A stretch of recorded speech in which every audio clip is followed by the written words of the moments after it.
Hi there, Mr Pelargonium or David Taylor here, back with another video for the Pelargonium and Geranium Society. Very windy today and quite wet as well, so excuse any noise that you may get through from the back of the greenhouse there where the wind is buffeting into. We're coming into that latter winter phase now. So as we get into February, in terms of showing, it's stopping zonal pelargoniums. It's also time for cleaning up your plants, ready for the new season that will hopefully not be too far away now in the Northern Hemisphere. So let's have a look and see what to do.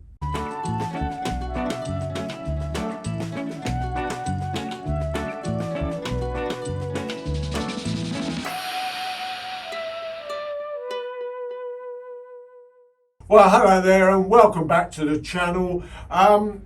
It has been about a month since I did my last video when I stopped some of my regals. Everyone knows that because of the sort of relatively dark position of my glass house, well, certainly most of it anyway, I have to stop my regals which are very light dependent or very early, really quite early. So I did them about a month ago. They haven't moved a great deal really since then, maybe just showing a little bit of sign of breaking through from their cut back stems.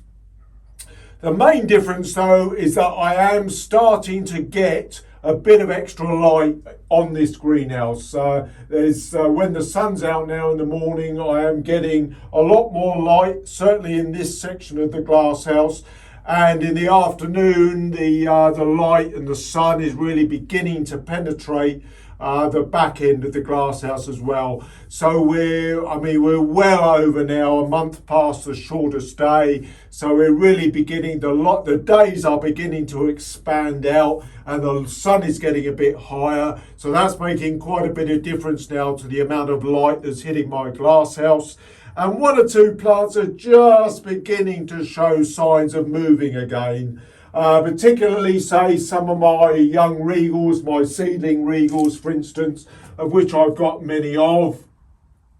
These are all really beginning to move now. They're beginning to get a little bit of depth in their green colour now, the green shade. The chlorophyll in them is just beginning to sort of, get that little bit of boost of light and beginning to grow away there. So they're beginning to move. And what I will do with these over these next few weeks is pop these on. These are growing away relatively strongly and I will pop those on into a bigger pot because we're hopeful of getting bloom on these in the late spring. And we'll hopefully see what they bring. So what we're going to do today, I'll stop a zonal pelargonium because, as I say, I like to push mine down a little bit harder.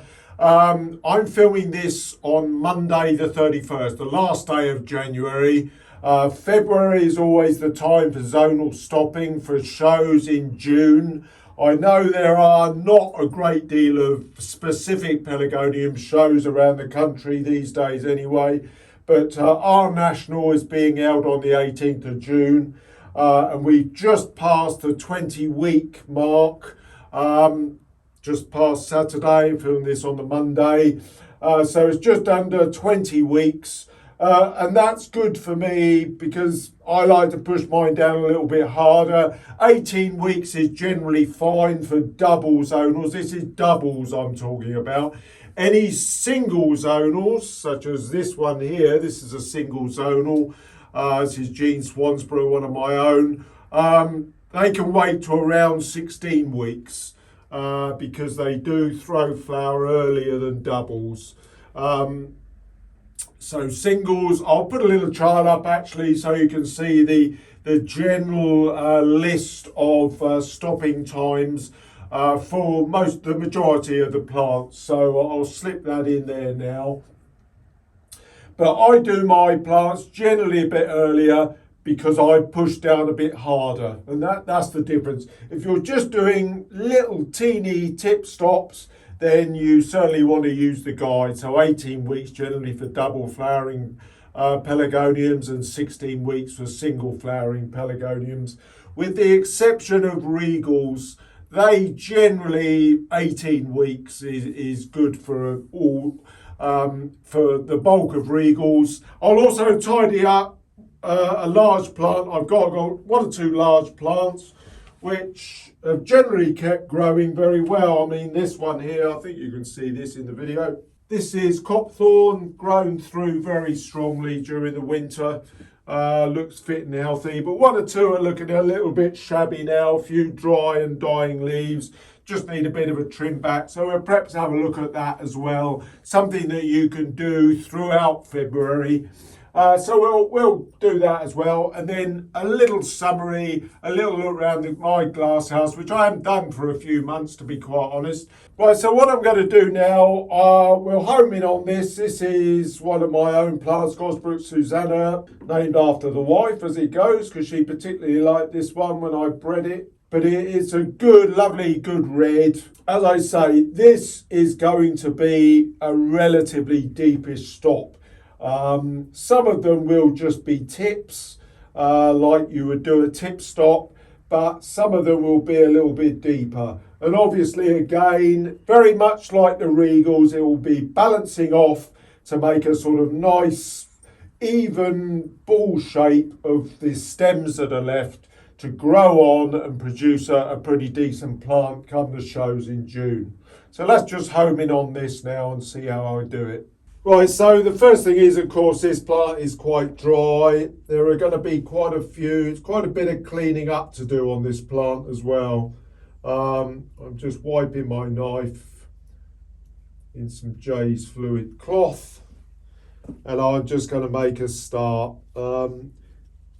Now here we got a slightly dead and dying stem, which I'm just going to nip off. That's easily done. I'll perhaps speed through some of this.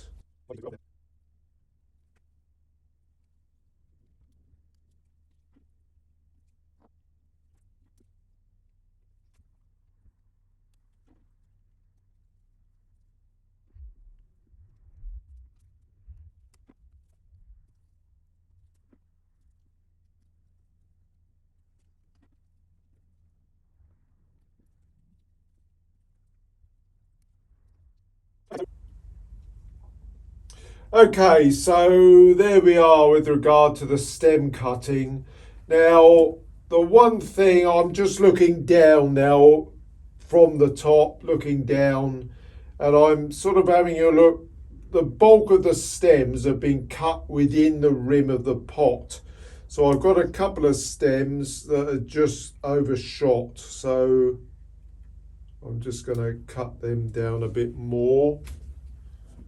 And this one this side as well, and so I'm just going to even those off so that they're pretty even all the way round.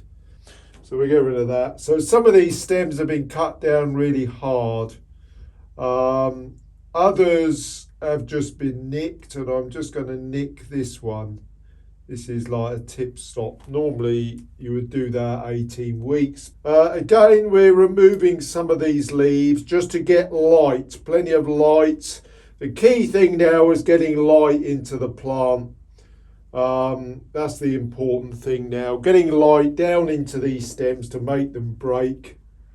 And that will help produce, lots of lower base growth, as well as getting these upper stems to really grow quite nicely. But I think we're there. The only other thing I've got to do now is get rid of all these stipules. So I'll just quickly go around now with a spare saucer I might have here and just clip all those off. So I'll just do that now.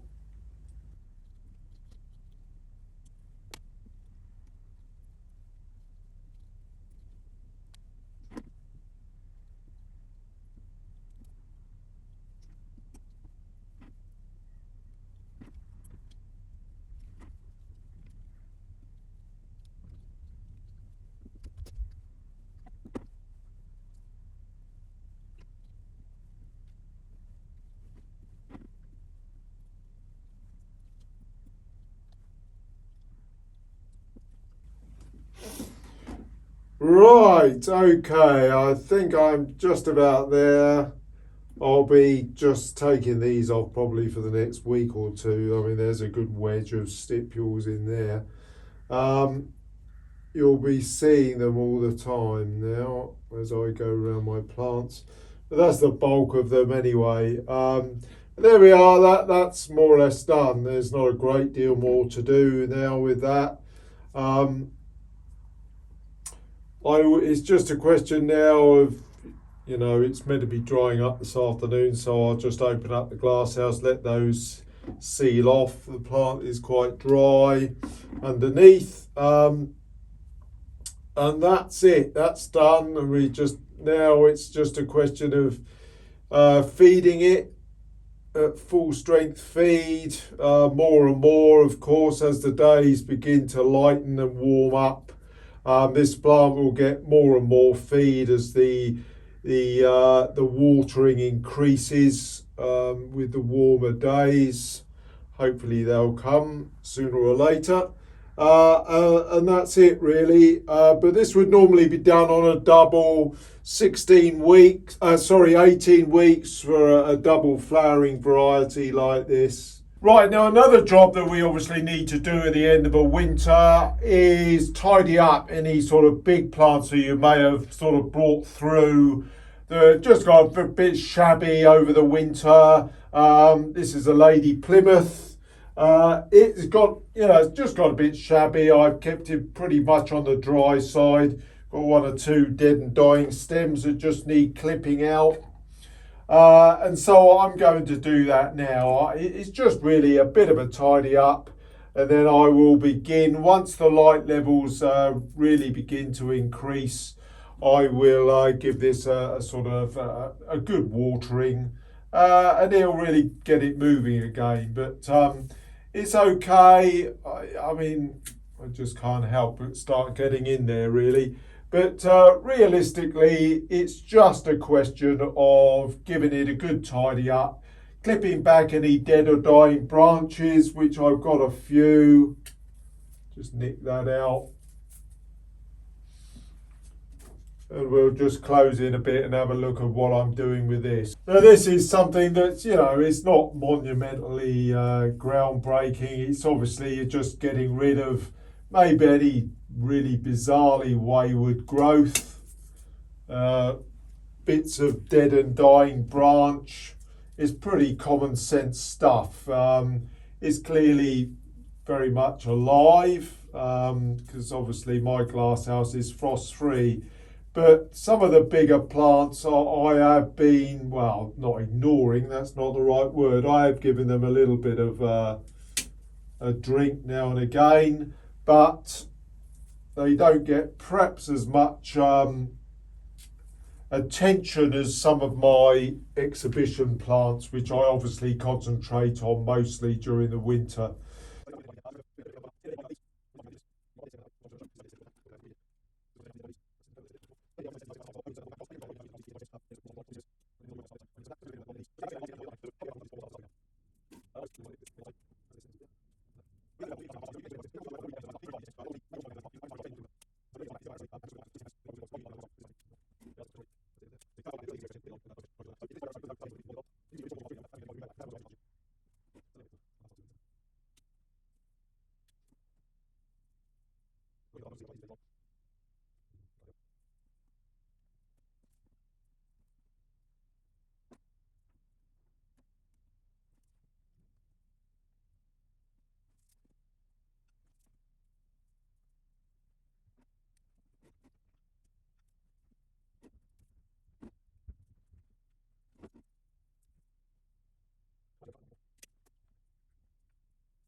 So that can just be sat back down and ready to go for, you know, the new spring growth that will hopefully come on it once I give it a really good feed, a little, say in a few weeks time, once the light levels really begin to increase. Right, so I think all that remains for me to do now, I'll take on a little guided tour of the glass house of where we are with things. Right, so starting up the this end of my glass house, I've got some of these variegated versions of Mr Wren, which in themselves need a tidy up. I'm just waiting really now to pot these on.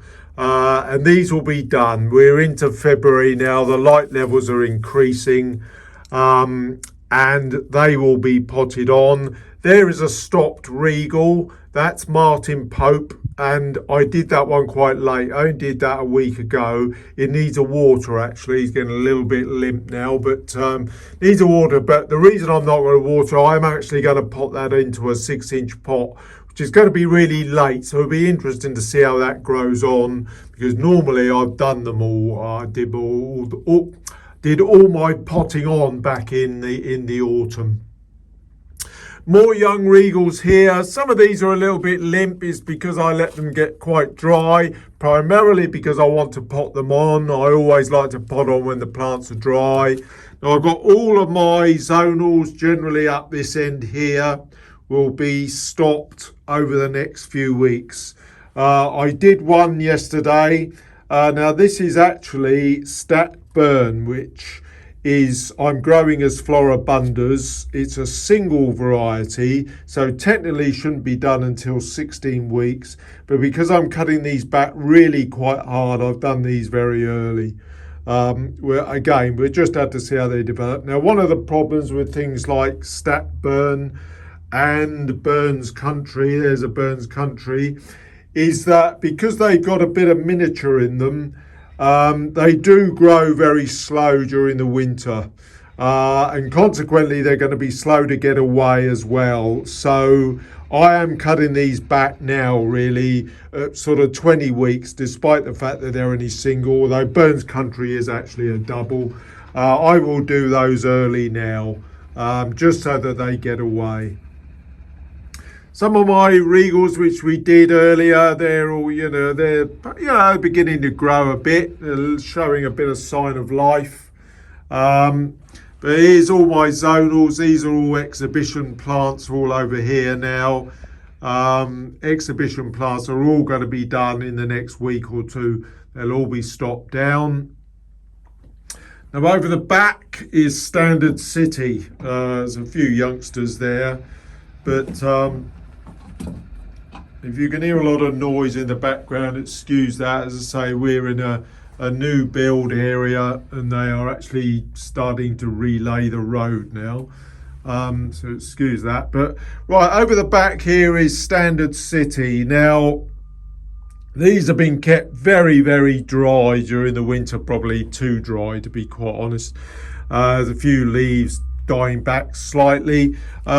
Here is the great long sort of scented variety that we're going to attempt to do a graft. We're going to attempt to do a graft with this, putting a Regal on the top of it. But that has grown like crazy during the winter. There's got a couple of slightly dead and dying leaves underneath, but they clipped off. So we'll see how that develops. I'll do that this year. Not 100% certain when I'm going to do it. I reckon I will do that later in the summer, because as everybody knows, all the Regals want to do in the spring and early summer is to flower. So I will probably wait until the mid to late summer before I attempt to do that. So don't hold your breath, that'll be a little while yet. But we got some huge, great standards here. Some of them are getting on for as tall as myself, and I'm well over 6 foot. They've been kept relatively tidy. A few dead and dying stipules on one or two of them, but I go around taking them off. But because everything's so dry, they're not doing too bad. All along the back here are Regal seedlings. Again, it'll be fun to see what colours they throw. in the late spring and early summer. Again, more standards over the back here. The one in the corner has grown very fast actually. A lot of those are Steve Pollard varieties, new varieties that I'm just showing. Got a good Diana Westwood. That's done very well actually over the winter. It's continued to grow. Again, I've got base stems that I need to take off. May grow them on as just cuttings actually in a month or so. But you know, I've got plenty of them. All growing very well. This is an Angel standard that I'm growing. Berry Zest, it's one of my own. But again, that's come through the winter fairly well. I never have a brilliant amount of success with getting Angels through the winter. But, you know, I haven't done too badly at all. Keeping everything very much on the dry side, as is usually the case with things that I grow. Now, this one here is a bicolour. If I can focus back on it. This is a plant called Spitfire. This is a bicolour cactus flowering variety. So almost like the simplest way of describing a cactus flowering variety is similar to a very tight sort of Stella type head, really, I suppose is the easiest way of describing it. But this is on like a zonal plant. But yeah, so there we are. I got lots and lots of standards, which I will have to bring out and sort of give them a bit of tidy up and repair at some stage. We'll perhaps do that in another video upcoming. And then just going this side again, this is other standard, lots of standards. One that I do want to show, but I am going to pop this up, this is quite dry now, is a double helix standard. Seen this grown with fuchsias. This is basically two plants tied round together. So yeah, that's going to be quite interesting. We'll have to see how that develops. But I'm desperate to pot that on. That's why it's really quite dry and limp. And there we are. We're coming down the other end there. We've got some pot regals here. These are all ready to go. I've got a standard there that I did stop a few weeks back. So that's, you know, that's all ready to grow and see how that may develop. That may be okay for the show, and I'm hopeful that it is. That is really beginning to, there's quite a strong growing variety. It's a Harvest Moon, and it's really beginning to break through really quite strongly from the stopping that I did. But there we are. There's lots of plants, lots of stuff going on. More of those regals, my regal seedlings over the back that have grown very strongly. But the key thing that I'm going to have to get on with over the next sort of month, or certainly couple of months, is to be potting on. I've got lots of cuttings that I took in the autumn that still need to be potted on. Right, so there we are. So thanks very much for calling in today and having a look. And I've tried to include quite a few bits today, so I hope that's been helpful. Hopefully there'll be a bit more coming now as I begin to do a few more things. And in the meantime, as I say, continue to look after your plants for this last section of winter. And I'll hopefully see you all again very soon. Bye-bye for now.